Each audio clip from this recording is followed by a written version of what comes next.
The Secret Garden is one of my favorite books of all time. And what I think is so special about it in so many ways is that you don't always have to agree with all of the beliefs and the morality and the things that make the characters tick to find it to be an amazing story.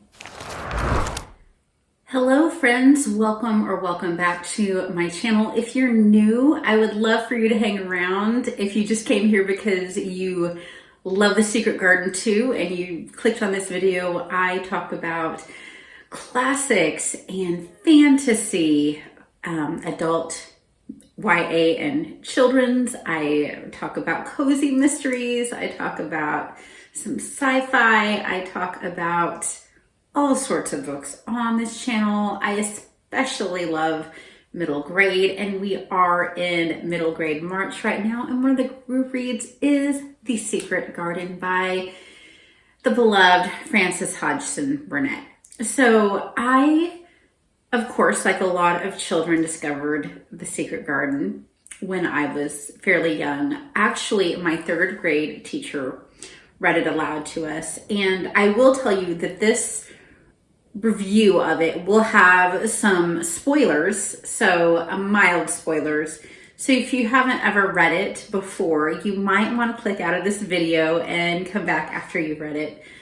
But I remember just being so horrified that Mary's parents paid no attention to her, that they let an Aya basically raise her, and that they were not concerned about the state of her health, that she was sullen, and they were more concerned about entertaining in the time of a horrible disease, cholera, than they were about nurturing their child. That was so foreign to me because I was very loved and nurtured as a child, which I realize is a blessing that a lot of people don't have.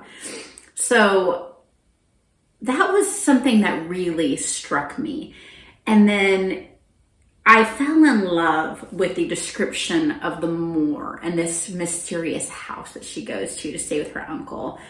And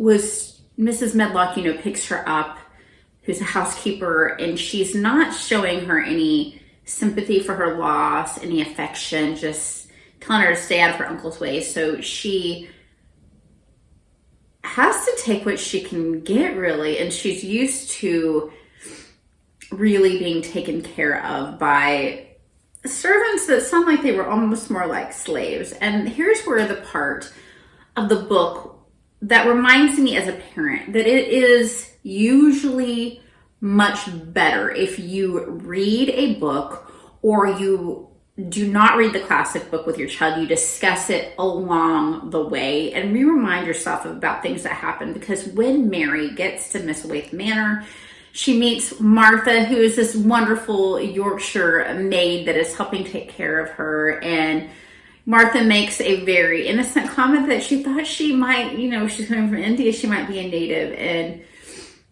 we get some racist conversation here, and about how she's so horrified, and clearly there's some talk about how the people from India are below her and beneath her. And this is a great opportunity to talk about how the mindset was then. We have India at this time under England, and the mindset was different. I'm not one that thinks we should throw classic children's, adult novels, whatever, out because they have some of this content, and now you have to be wise and understand if your children are ready. But this was something that, didn't strike me as hard when I was a kid as it does now. But you have Martha deciding to nurture Mary, and then she gets to meet the gardener Ben, who is also very sullen and sour like her. Neither one of them are pretty people. And so many times we have our leading characters being these beautiful, gorgeous people that you want to emulate. You don't want to emulate Mary, and you don't want to emulate Ben, but you get to see the growth in Mary as she makes a relationship with Martha and Martha's brother, Dickon, who is a friend to all the animals as a child, meeting all the bird that shows Mary the key and the door to the secret garden. Also the mystery of this aunt. I love the mysterious elements of this book. You hear crying, you don't know what's going on. And so there's the mystery of what really happened to the aunt, why the uncle took this garden away from the world. And then you have the cousin that she finds, Colin. And I remember the day that my third grade teacher, Mrs. Coulter, was reading about when Mary discovered Colin. And there was the crying. Mary tries to find out where the crying is coming from. It's bothering her. It's disturbing her. She knows that there's something going on. And then she finds Colin. And I remember her, the teacher reading this, and she read the part where Colin introduces himself. And she says, "I'm Colin," because Colin has just said his name. And then she closes the book. And we all screamed, "Wait! You can't stop there." She was the smartest teacher, and she knew exactly where to stop with that cliffhanger so that the next day we were going to be so excited for reading time right after recess.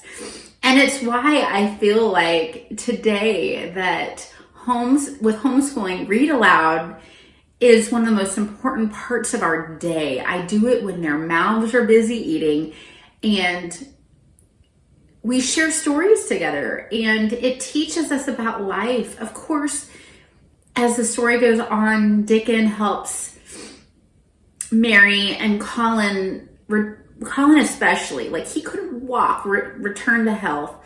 There's a lot of talk about magic, and I'm a Christian, so I don't believe in magic, but I do believe that being outside in nature and friendships and this found family thing that happened is powerful. And it's a gift from God. And I think it helped these characters really heal. And then, of course, the one that needs to heal most is Colin's father, Mary's uncle, because he has lost his wife. He's blaming himself. And the moment when he comes back and Colin walks and they become this cemented family, the extended family of Dickon and Martha. And of course, Martha's mother has been giving advice, and she's so wise. Susan Sowerby, who's a very, very super side character of the story, but so important. When you have this found family, there is something so powerful about the trope of the found family.